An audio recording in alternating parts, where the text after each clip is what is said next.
What's up my good people, welcome guys, and in today's video I'll be demonstrating how you can be able to set auto hiding taskbar in Windows 11.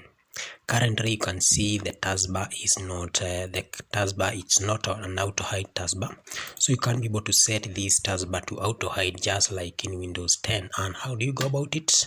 You just need to move your cursor down here and right click on your Windows 11 taskbar, and the moment you just right click you can see a taskbar setting pop out. So you just need to click, and when you click you'll be able to access that is your Windows 11 taskbar setting. All Windows 11 taskbar setting, you can see, for example, we have search, task review, widget.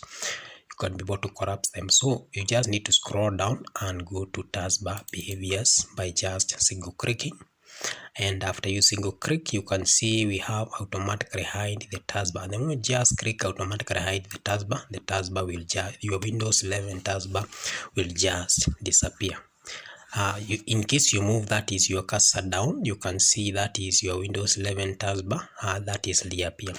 What is the main difference between Windows 11 and Windows 10 auto hide taskbar? So if, for example, I happen to minimize this, you can see my Windows 11 taskbar, it is currently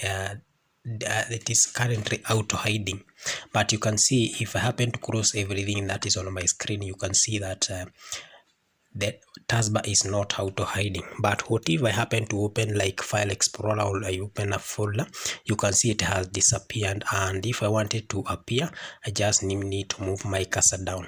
So the main difference between Windows 10 and Windows 11 taskbar is that when you are on your desktop screen, and when there's no applications that is currently on your screen, the Windows 11 taskbar does not auto hide.